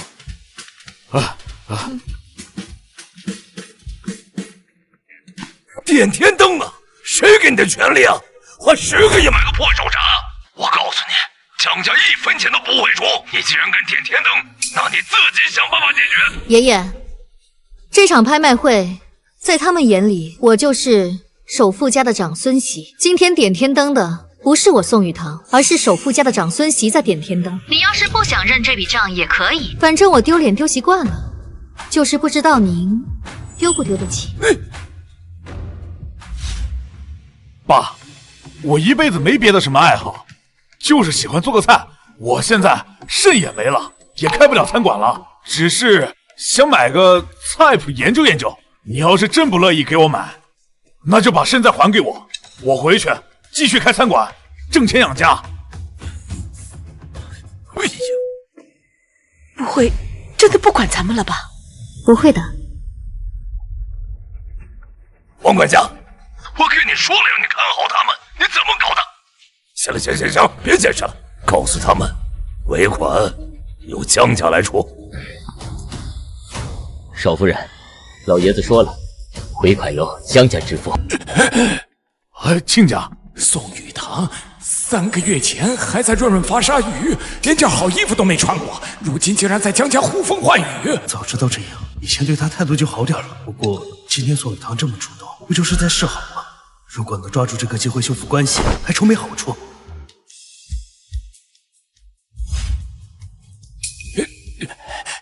雨堂啊，手续办好了，这是你的钻石胸针啊。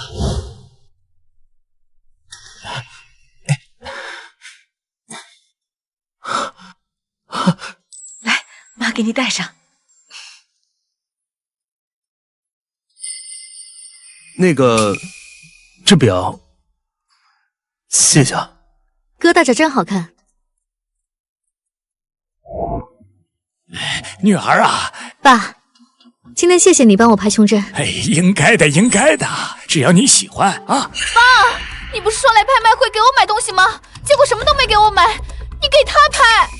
你嚷什么你啊？那雨堂不是你亲姐姐吗？那拍个东西怎么了？她算哪门子姐姐？不过是贱人生的贱种罢了，早就被扫地出门了。她凭什么花我的钱？宋若薇，你说话注意点。你们父子俩今天怎么回事？一个个都向着他，他给你们灌什么迷魂汤了？他算什么东西？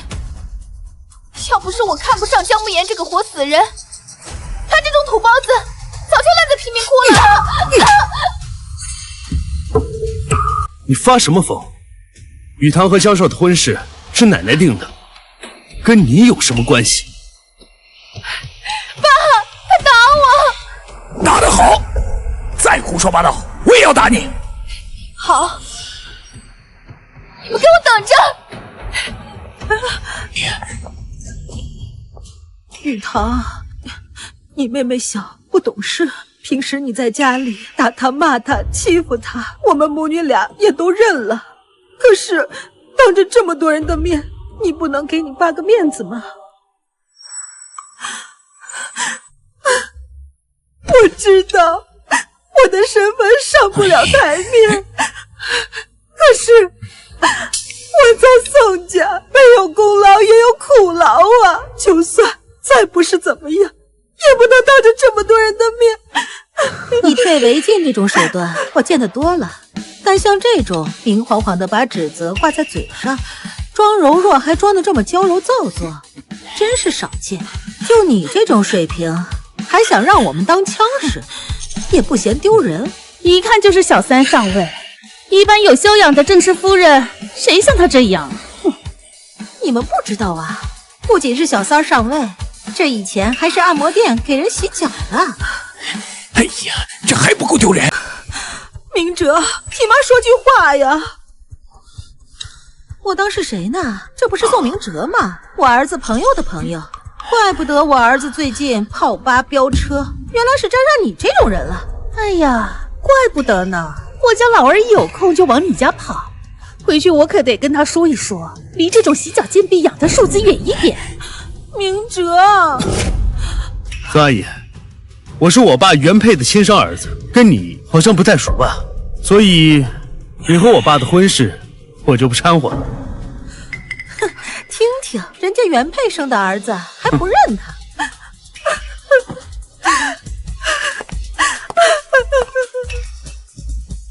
几位夫人，刚才的事情扰了各位的清静，实在是不好意思。不过我有个事情我得解释清楚，我跟我哥都是我爸跟原配夫人亲生的，只是我哥这个人有教养，一直很尊重孙阿姨，这才让外人误会他们的亲密关系。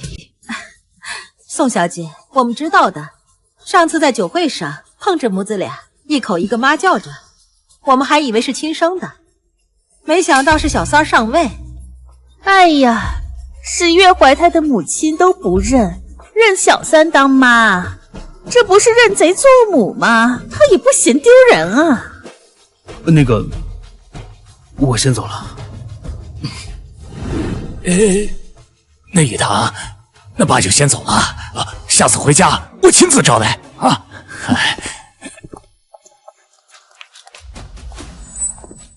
王管家，大小姐，把宋明哲认贼作母的消息传播出去。还有，堂堂宋家大少爷，竟然是洗脚婢所出，这2条一定要散播到他的圈子，特别是他死对头的耳朵里。是。还有，告诉宋明哲，就说孙美芳怀孕了。好的。走吧。各位请留步。等会儿，你媳妇儿好像有点麻烦。小姑娘你好啊。这位老先生，请问您是？鄙人何秉正，是何氏御膳的第13代传人。别紧张，我是特意来找江大厨的。我？正是。老朽早就听闻江大厨经营小菜馆的事迹，今日一见，果然是餐饮业的后起之秀。不知道你愿不愿意拜我为师，做何氏御膳的第14代传人。老先生好算计。少夫人此言何解？如果我爸拜你为师，你们白得10亿手札不说，这作为首富长子的师傅，无形的好处可多着呢。轻飘飘的一句收徒，分文不花，名利双收。您这算盘未免打得也太精了。哎呀，少夫人言重了，江大厨现在还不是我何氏传人啊。得到手札也没用，但如果他能拜在我门下，哎呀，那就是自己人了。你想，我能藏私不受吗？谁说我爸不是何氏御膳的嫡系传人？什么意思？我爸江国强不仅是何氏御膳的嫡系传人，更是第2代亲传。2代亲传？没错，何双喜亲传。少夫人真会开玩笑，我何氏老祖宗何双喜早已驾鹤1000多年了，怎么亲传啊？我说是就是。凭什么？就凭他做的都是我爱吃的。少夫人，你这是胡搅蛮缠了。何董事长，您家祖师爷难道就没告诉过你他为什么做饭吗？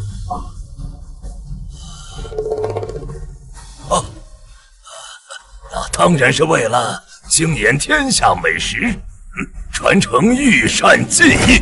错，是为了让我吃得开心。少夫人，您不同意就不同意，我家董事长都80多岁了，您何苦戏弄他？我没戏弄他，只要是符合我的口味，让我吃得开心，就是正宗的和氏御膳。少夫人，你不接受他拜师，我可以理解，但你不能拿我何家祖师爷开玩笑啊！你要是不信的话，自己去底下问双喜。宋玉堂，你别太过分！我承认，江家在云城是有些势力，但我何氏也差不到哪里去，无缘无故将我何氏祖师爷的遗物不归还也就罢了，现在竟然这样羞辱人，真拿我何秉正当软柿子捏吗？什么叫抢？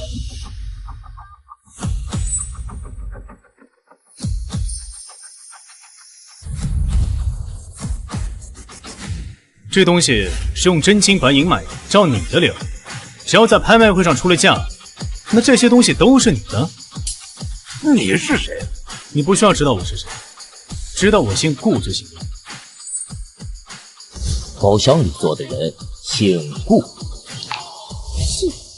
这是我和江大厨之间的关系，和你顾家没有关系吗？我今天就滚了，你能怎么样？现场这么多人在这儿，这手札是江家人拍下的，就算他们江家人带回去当废纸烧了，也不关你屁事。哦，就算你说的对，但是我现在要花钱买下来，不为过吧？哼，好，1万1。你顾少说笑了。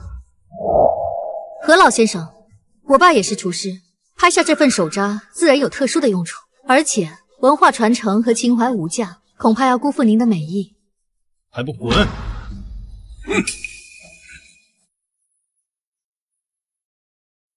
多谢顾少。客气了。媳妇儿，你有没有觉得他有点眼熟啊？是有那么点儿，好像在哪儿见过，而且声音有点熟悉。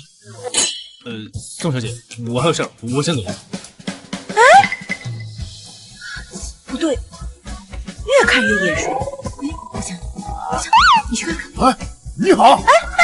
看错了。哎，也是，慕言怎么可能突然就下地自如了？哎，来了。姨奶奶、叔叔婶婶、弟弟妹妹，晚上好。跪下！我做错什么了？为什么要跪下？爸，闺女年轻不懂事，都是我干的。爸，我自有分寸。唉，雨堂啊，拍卖会上的事我们都听说了，你在外边嚣张跋扈，人家说我们江家，又不长记性，一个跳舞的外室，谁跟你我谋？宋雨堂，你疯了吗？谁给你胆子点天灯？要是遇上死磕的，你想让江家倾家荡产吗？如今不仅不知错，还敢打我妈！我想点就点，跟你一个庶子有什么关系？还有，我在我自己家里打一个外人，有何不可？那你也不能在拍卖会上点天灯啊！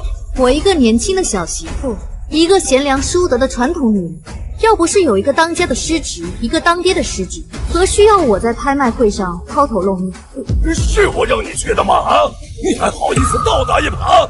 爷爷，我就问你一个问题：从小到大，你在树叔身上花了多少钱？在我爸身上又花了多少钱？你不要扯开话题。您不算。好，那我来帮您算算。从小到大，树叔就上的国际幼儿园，学遍6艺，后来更是直接出国深造，住别墅，开豪车，哪一样花的不是江家的钱？那又怎么样啊？哪个家庭不是这样培养孩子的？那我爸就没当过孩子吗？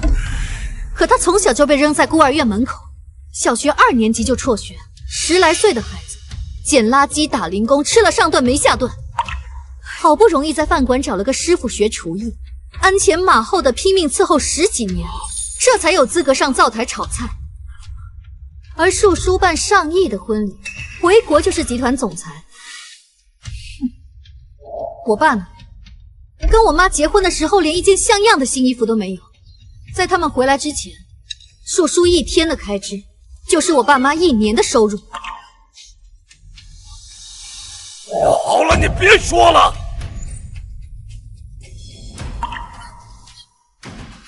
怎么说？国强是恨我了，都怪我，当年真是太爱你了，又迫于压力不能和你在一起，于是我就忍痛割爱，让亲生儿子替代我陪在你身边。好了，行了，我就知道你这是后悔了。我走，我现在就走还不行吗？如果你要走，我绝对不拦你。哼！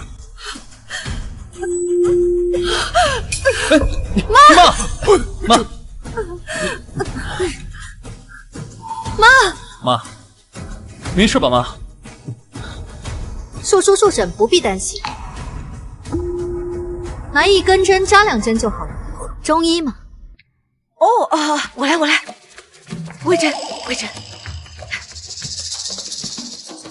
我的手很有准头的，我一扎下去马上就行。哎呦！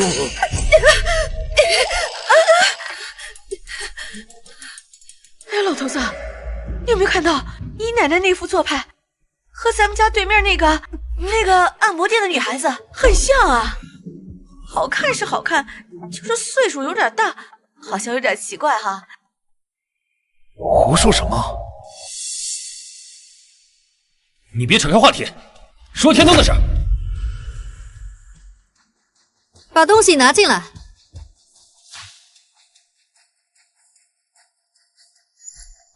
树叔吃了50几年的肉，也该轮到我爸吃点残羹剩饭了。我爸吃尽苦头学了点厨艺，而后又因为给爷爷换肾，现在连小饭馆都开不了。我买这一个厨神食谱，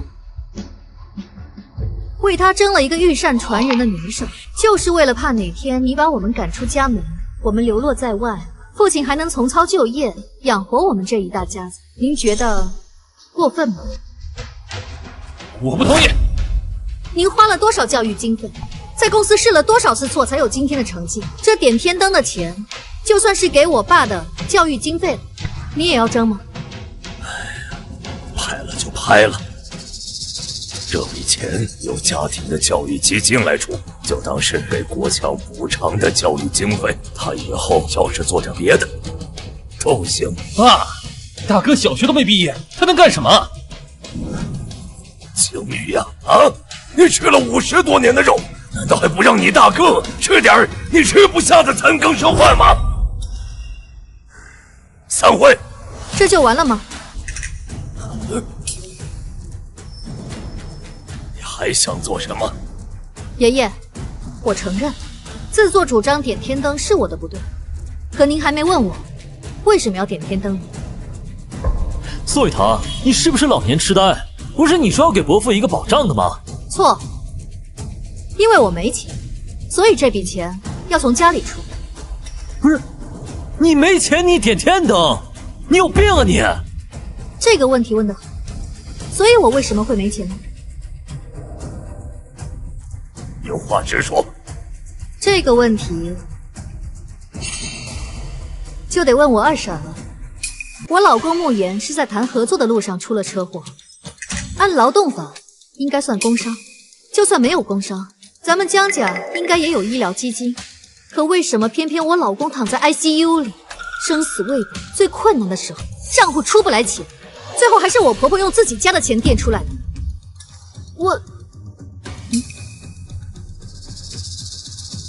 我婆婆找您谈过，您给的结论是账户出了意外，拿不出来钱，但是垫的钱会补上，只是需要审核。这大半年过去了，审核怎么样了？雨堂啊，知道你在乡下过惯了苦日子，这也不能张口闭口的就要钱啊！不知道的还以为你嫁到我们家是为了贪财拜金呢。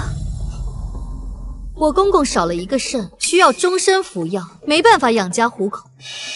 我婆婆呢，需要贴身照顾她，所以也没有办法补贴家用。我老公慕言为了江家鞠躬尽瘁，到现在生死未卜。如果婶婶非要说我们的话，倒也无妨。只是我们这一家人老弱病残妇孺，实在是走投无路，还请婶婶大发慈悲，为我们指一条明路。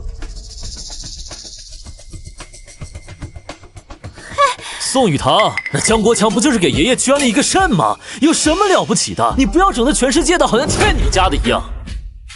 雨堂啊，古话说得好，施恩莫图报，更何况大哥是给自己亲爸捐肾，你总是拿在嘴边上说，这就有点挟恩图报，忘恩负义。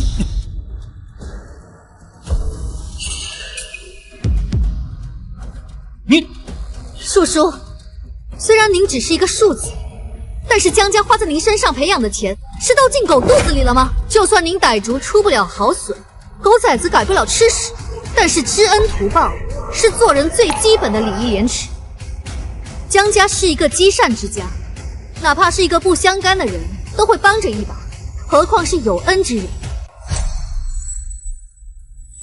大少奶奶训话坐着干什么？给我站起来！为什么整整半年了，店铺的医药费依旧没有核算清楚？你这个基金会主理人是干什么吃的？若不是你恶意克扣，那就是你无能。身为当家人，若不能持身以正、公平以待，尚有可救。可如果你连财务都管不好，有什么资格管家？回答我！叶雨堂，够了！我还没说您呢，先安内再攘外。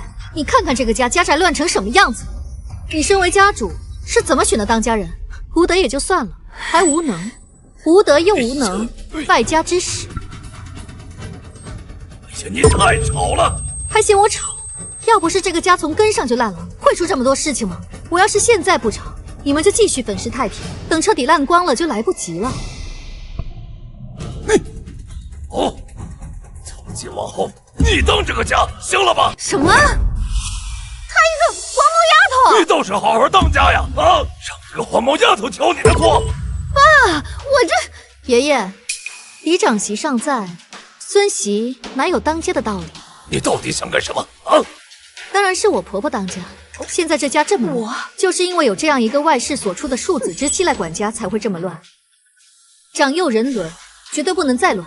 李秀兰，她连小学都没毕业，当什么家？她识字吗？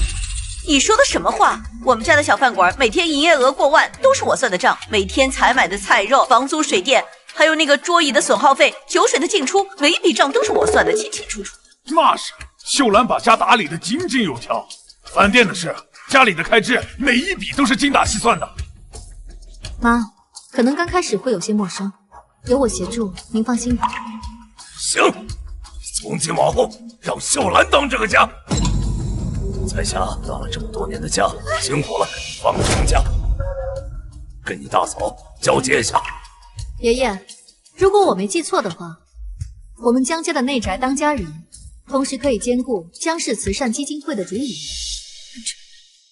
秀兰连大字都不认识几个，这管家就算了，基金会的理事长，真要人听了不觉得笑话。那怎么办呢？她是江家嫡长子的夫人，未来家主夫人。如果让一个庶子之妻来管家，还会更笑话。你别胡闹，秀兰确实不适合当基金会的理事长。无妨，我来做。我们婆媳二人，一个主内，一个主外。雨堂，你还年轻，这身份低微，又没读过什么书，你有这份心呢是好事。不过这基金会不是过家家，恐怕你连这个是什么都不知道吧？老姨奶奶，您了解？那您告诉我，这3年的基金会账单上有一笔行政运营支出，每年都会在300万左右，可按照行业惯例，一般控制在150万以内才合理。那多出来的150万去哪了呢？好，行了。虽然你婶婶是基金会的理事长，陈姨娘是副理事长，但这理事会里还有几位有名望的女企业家。你毕竟年轻又初来乍到，若直接当理事长的话，恐怕难以服众。嬴政，言自然就顺。我爸是江街的嫡长子，我老公昏迷前是集团的副总裁，我当理事长，为什么不可以？你说什么呢？坤哥，如英啊，你这个年纪也该到了颐养天年的时候了。我看基金会的事情就交给他们年轻人去做，副理事长一职，即日起就由雨堂来担任。你抽空跟他交接一下。哎呦，你要是身体不舒服，就去疗养院住上一段时间。坤哥，我跟你在一起，从来都不在乎那些身外之物。现在你身体不好，我就是想一心一意照顾你，只是不放心，才不敢放手。还是先把理事会的事情交代好了。我身边有人照顾，都散了吧。全开始交接，我真的很想看看宋玉堂一个人究竟能不能斗过这狼子野心的一家人。玉堂，这个家还是你来当吧，有什么需要我做的，我来辅助你。妈，你别妄自菲薄，我观察过了，除了每周管一下账目之外，基本上没有什么别的要干的事情了。而且王叔在咱们家这么久，有什么不懂的，您可以问他。别给闺女添乱了，她现在接了基金会的活，要去资助那些贫困的孩子，干大事呢。是啊，妈，您别忘了我在商场跟您说的话。也不知道慕言什么时候能醒过来。我今天就管了，你能怎么样？说不定快了。那我就试试吧。环环相扣，步步为营。挑拨宋家内斗，只是微不足道的顺手；点天灯是饵，引出自家的困境；哭穷是刀，直指吴彩霞的苛待；步步紧逼是网，把管家权收入囊中。这还不算完，他真正的目标竟然是慈善基金会。别人斗了一辈子都没斗明白的事儿，他一个晚上全办完。我媳妇儿简直太厉害，太聪明了。喂，江总，卡车司机的妻女我们已经找到了。好，秘密安顿好，千万不能出差错。是。另外，江晴雨有了新的动作，似乎要联系我们恒星。如今他们一家丧失管家权，找上恒星是意料之中的事儿。先调他们一下吧，把恒星合作的消息发布出去。是。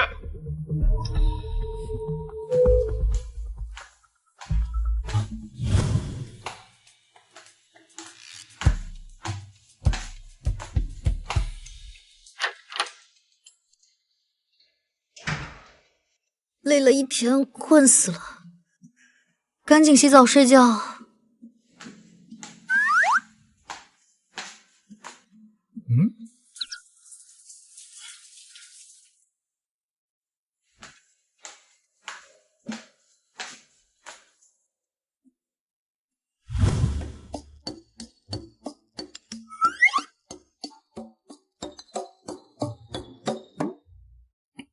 怎么这么好看？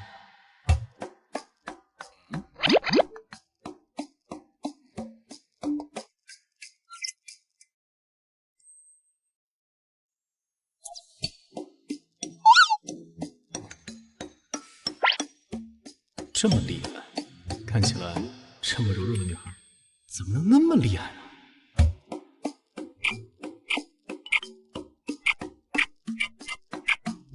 太喜欢了。老公，你准备装植物人到什么时候？一定是假的，假的。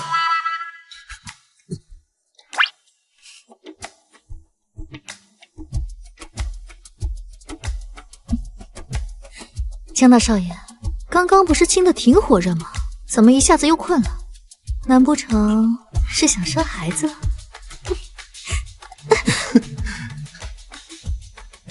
生，现在就生。